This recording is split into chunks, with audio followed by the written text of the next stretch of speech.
a moment from Paul Verhoeven's explosive 1992 thriller, Basic Instinct, more provocative than even its infamous interrogation sequence, disappeared from American screens almost immediately after theatrical release. The scene was systematically dismantled by censors, recut for different markets, and ultimately abandoned in the transition to home video. But now, thanks to a meticulous restoration process, this missing piece has finally resurfaced, and it fundamentally changes our understanding of the film's controversial central character. The early 1990s marked a distinctive period in American cinema. Studios were pushing boundaries with increasingly explicit content while navigating the commercial necessities of securing viable MPAA ratings. Carolco Pictures, an independent powerhouse behind blockbusters like Terminator 2, Judgment Day, and Rambo, had developed a reputation for bold, provocative filmmaking that often tested censorship limits. In 1992, they partnered with Dutch director Paul Verhoeven, already notorious for his uncompromising approach to sex and violence in films like RoboCop and Total Recall. When Joe Esterhazy's script for Basic Instinct sparked a bidding war, Carolco secured the rights for a then-record $3 million. The screenplay, a neo-noir erotic thriller centering on a detective investigating a rock star's murder who becomes entangled with the prime suspect, a seductive novelist, promised to push sexual content further than mainstream American cinema had ventured before. Michael Douglas, fresh off his Oscar-winning turn in Wall Street and riding high after Fatal Attraction, signed on to play Detective Nick Curran. But the role of Catherine Trammell, the enigmatic writer and suspected killer, proved more challenging to cast. 13 A-list actresses reportedly declined the part, concerned about the explicit nudity and sexual content. Names like Michelle Pfeiffer, Kim Basinger, Gina Davis, and even Julia Roberts all passed. Sharon Stone, who had previously worked with Verhoeven in Total Recall but remained relatively unknown, eventually won the role that would define her career. The studio initially resisted, preferring a more established star, but Verhoeven insisted on Stone's magnetic screen presence and willingness to take risks. When filming began in San Francisco in April 1991, local protests erupted almost immediately. LGBTQ+ activists objected to the film's portrayal of bisexual characters as violent and manipulative, disrupting production for days at several locations. The San Francisco Police Department provided security, but tensions remained high throughout the 53-day shoot. Verhoeven, accustomed to controversy from his European work, proceeded undeterred, determined to deliver his uncompromised vision. Release in March 1992, Basic Instinct generated $353 million worldwide against a $49 million budget, becoming the fourth highest-grossing film of that year. But its cultural impact far exceeded its commercial success. The film ignited fierce debates about sexual representation, violence against women, and the limits of on-screen content in mainstream cinema. Critics were sharply divided. Some praised its stylish neo-noir aesthetics, while others condemned what they perceived as misogyny and gratuitous exploitation. But before we dive into the specific censored scene that altered the film's narrative arc, there are some fascinating behind-the-scenes facts that even dedicated fans may not know about this controversial thriller. The film's signature interrogation scene, where Catherine Trammell uncrosses her legs, briefly exposing herself to the detectives, was shot with Stone, under the impression that the revealing angle wouldn't actually appear in the finished film. According to Stone's 2021 memoir, Verhoeven assured her that nothing explicit would be visible. She only discovered the reality when viewing the completed film at a screening with agents and executives, where she reportedly slapped the director before leaving the room. Despite her initial shock, Stone ultimately defended the scene as appropriate for her manipulative character. Most viewers are unaware that Michael Douglas nearly walked away from the project just weeks before filming. His contract stipulated approval of his female co-star, and when Verhoeven insisted on casting the then relatively unknown Sharon Stone, Douglas expressed serious reservations. Only after a private screen test, where Stone demonstrated her command of the character's complex psychology, did Douglas finally agree to proceed. Years later, he admitted this hesitation was his biggest professional misjudgment. The ice pick used in the film's notorious opening murder sequence went through 17 different design iterations before Verhoeven approved the final version.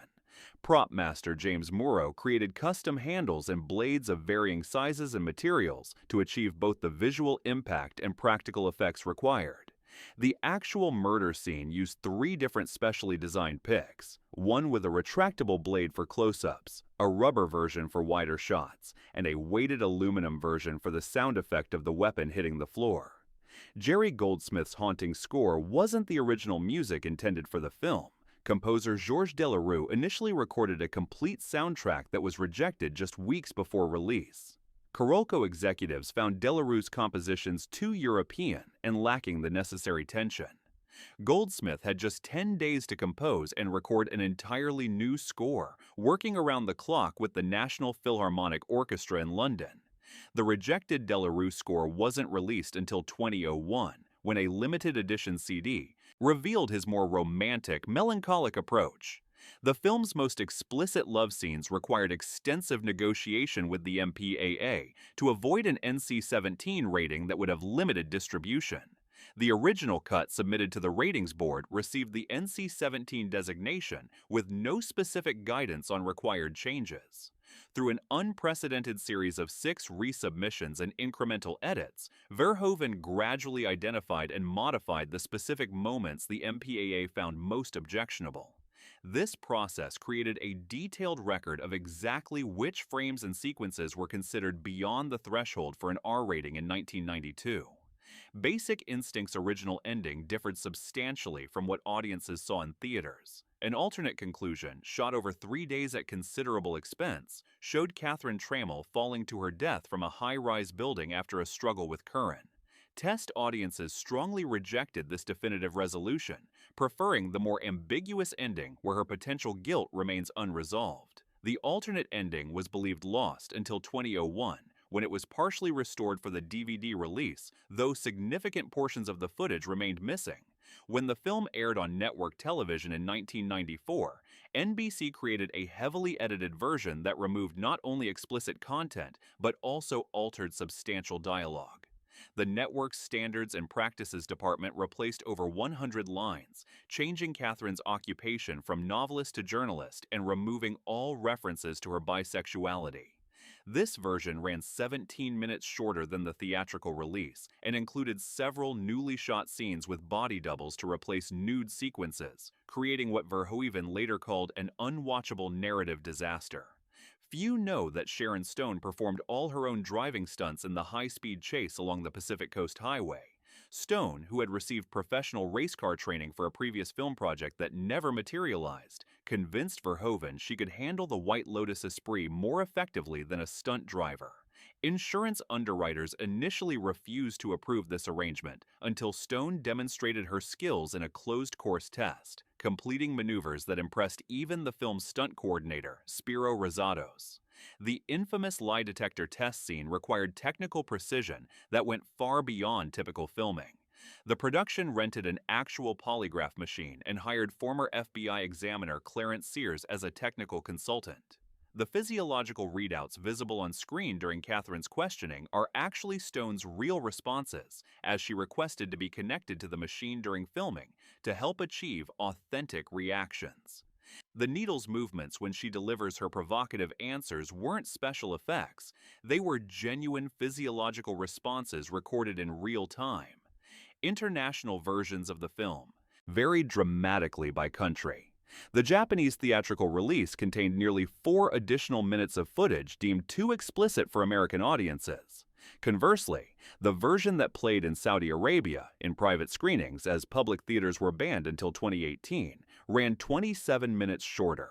The UK release through the British Board of Film Classification required 17 specific cuts, while the Australian version actually restored certain scenes in the home video release that had been removed from theatrical prints. These variations created a global patchwork of different official versions. The film's San Francisco locations weren't selected purely for aesthetic reasons. Verhoeven specifically chose locations that mirrored key settings in Alfred Hitchcock's Vertigo, creating a visual homage that few viewers noticed. Catherine's Pacific Heights apartment building, the Central Police Station, and even specific street corners were all selected for their connection to Hitchcock's masterpiece. Production designer Terrence Marsh studied Vertigo extensively during pre-production, incorporating subtle architectural references throughout Basic Instinct as a cinematic conversation between the two thrillers. When Basic Instinct entered production in early 1991, American cinema was navigating a particularly turbulent period in its relationship with content regulation. The Motion Picture Association of America rating system, established in 1968, had undergone significant evolution. The introduction of the NC-17 rating in 1990 was intended to create a category for adult-oriented, non-pornographic films. However, major theater chains and retailers like Blockbuster quickly established policies refusing to show or stock NC-17 releases, creating immense commercial pressure to secure an R rating for any film seeking mainstream distribution. This climate created a paradoxical situation. Studios were increasingly willing to produce films with explicit content to attract adult audiences, yet simultaneously constrained by the economic necessity of avoiding the NC-17 designation.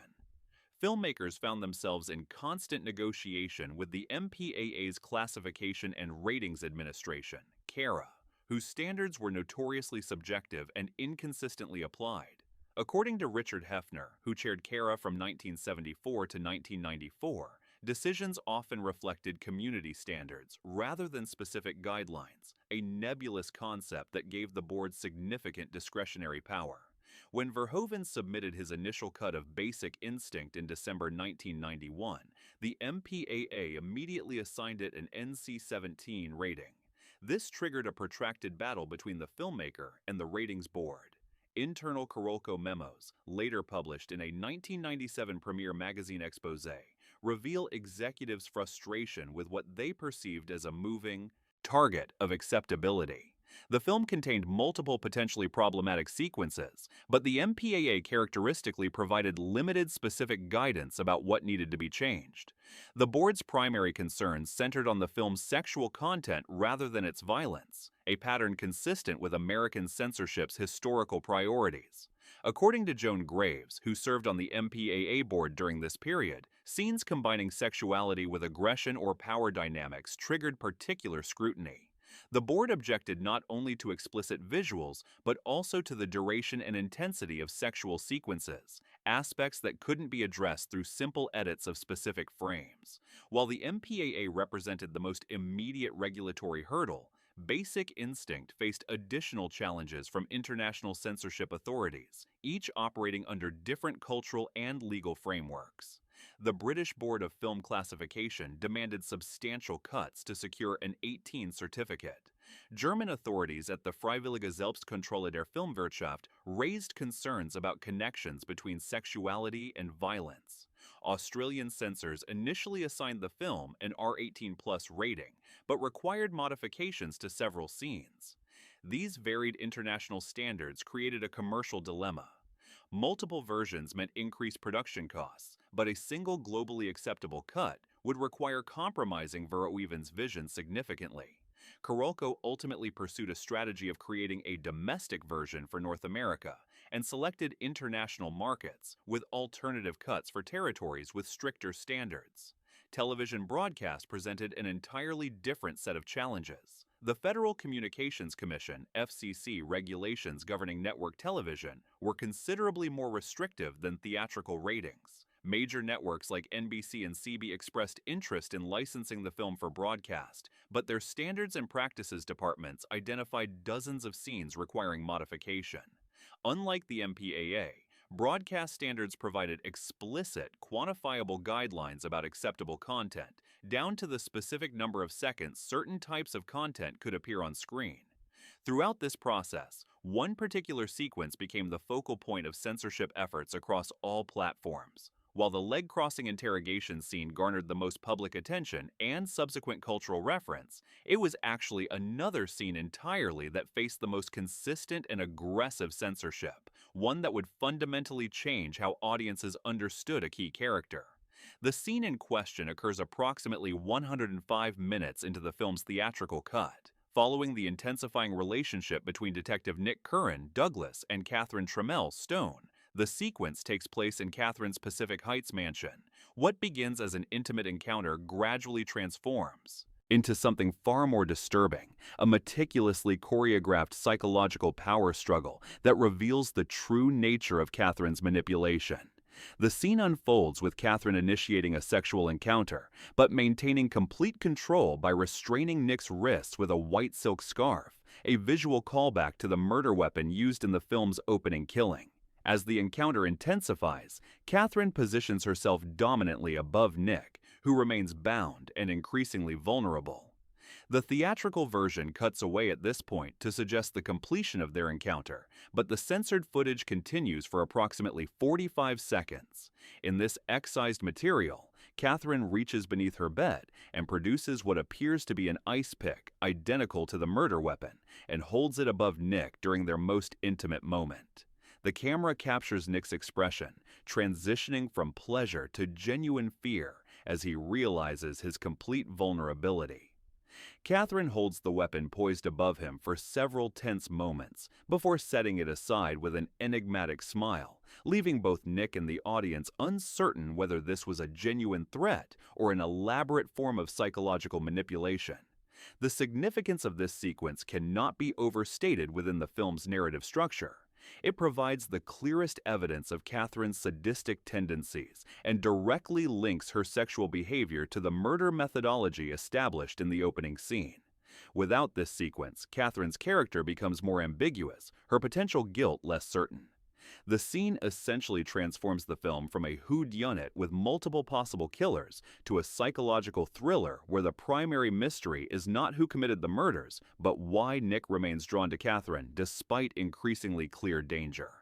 When Verhoeven submitted Basic Instinct to the MPAA, this scene was immediately flagged as the most problematic element. According to later interviews with the director, the combination of explicit sexuality, power dynamics, and the visual presence of a potential murder weapon crossed multiple red lines for the ratings board. CARA chairman Richard Hefner specifically cited this sequence in a confidential memo to Carolco executives as beyond the bounds of an R rating under any reasonable interpretation of current standards. After multiple resubmissions and negotiations, Verhoeven reluctantly agreed to remove the ice pick element entirely from the domestic release, significantly altering the scene's impact and meaning. Internationally, different versions emerged. The French theatrical release retained the scene almost completely intact. The UK release included the ice pick, but reduced the duration of the sexual content. The Japanese version not only kept the entire sequence, but actually extended it with additional footage not seen anywhere else. For the film's American television broadcast in 1994, NBC's Standards and Practices Department required a complete reconceptualization of the scene. The network version eliminated all sexual content, instead showing the characters engaged in an intense conversation about Nick's investigation. This wholesale replacement, filmed with body doubles long after principal photography had concluded, created a narrative discontinuity that confused many viewers experiencing the film for the first time on broadcast television. These varied versions created a fragmented global understanding of the film. Viewers in different countries essentially experience different narratives with different implications for the central characters. Film critics at international festivals occasionally referenced moments American reviewers had never seen, creating confusion about what constituted the authentic version of Verhoeven's work. Contemporary reviews reflect this disconnected experience. Vincent Canby's New York Times review described Catherine as more complex and ambiguous than the typical femme fatale, while French critic Michel Simon in Positif characterized her as unambiguously sociopathic, a discrepancy directly attributable to the different versions they viewed. This fragmentation continued as the film transitioned to home video formats with VHS, Laserdisc, and eventually DVD releases containing varying amounts of the contested material depending on the target market. The journey to restore Basic Instinct to its director's original vision began in 2001 when Artisan Entertainment acquired the home video rights from the liquidation of Carolco's assets following the studio's 1995 bankruptcy. David Fink, Artisan's VP of Special Projects, discovered the existence of multiple international prints while preparing a special edition DVD release. However, the master negative containing the complete uncut version had apparently been lost in the chaos of Carolco's collapse. This launched a 4-year archival search across 3 continents. The breakthrough came in 2006 when Studio Canal, which had acquired many European distribution rights to the Carolco catalog, discovered an uncut interpositive in their Paris vault, likely the source for the French theatrical version. Around the same time, a private collector in Tokyo came forward with a rare 35mm print containing the Japanese extended cut. Restoration specialists at Deluxe Digital Studios, led by colorist Jan Yarbrough, began the painstaking process of creating a complete version that represented Verhoeven's original vision. Working from these various sources presented significant technical challenges. The French print had suffered color degradation typical of early 1990s film stock, while the Japanese footage showed different grading choices that needed to be matched to the American master. Sound presented even greater obstacles. The original production audio for the censored portions had been separated from the visual elements during the MPAA negotiation process.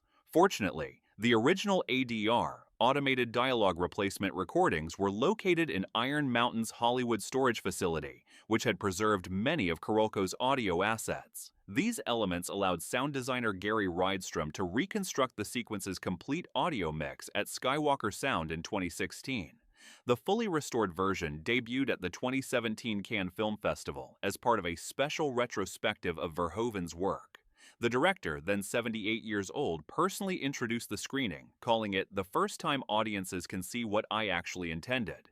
The restoration subsequently received a limited theatrical re-release in select markets before debuting on a 4K UHD Blu-ray edition in June 2019. This definitive version is now available on several streaming platforms, though with varying access depending on regional content standards. Services including Mubi and Criterion Channel offer the uncut version in most territories, while mainstream platforms like Netflix and Amazon Prime Video typically present the R-rated theatrical cut with the restored scene available as supplemental content. Physical media collectors should note that only the limited edition 4K UHD release from Studio Canal contains all the restored footage. Standard Blu-ray editions still primarily feature the theatrical version. For those seeking to experience Verhoeven's complete vision, the restoration includes not only the infamous ice pick scene, but approximately 7 additional minutes of previously censored material distributed throughout the film. The UCLA Film and Television Archive now maintains a preservation print of this complete version, ensuring this controversial work remains accessible to future generations of cinephiles and scholars. The restoration of Basic Instinct represents far more than a cinephile curiosity or a salacious footnote in film history. It illuminates how significantly censorship shapes narrative meaning and cultural reception. With the complete ice pick scene restored, Catherine Trammell emerges as a fundamentally different character, less ambiguous, more explicitly dangerous, and more clearly positioned within the film's thematic exploration of power and manipulation. This transformation raises profound questions about how censorship alters artistic intent. When Basic Instinct released in 1992, American audiences essentially experienced a different film than their international counterparts, not merely a more sanitized version, but one with different character motivations and narrative implications.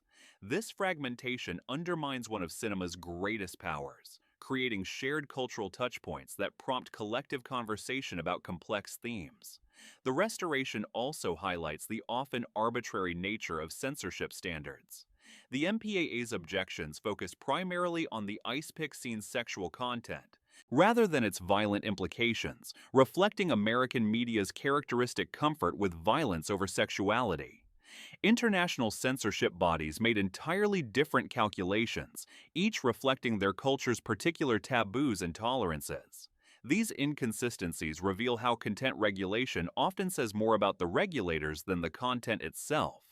From a preservation perspective, the Basic Instinct restoration underscores the importance of archival efforts in maintaining cinema's cultural heritage. Without the discovery of international prints and scattered audio elements, Verhoeven's complete vision might have been permanently lost, a fate that has befallen countless films subjected to various forms of censorship throughout history.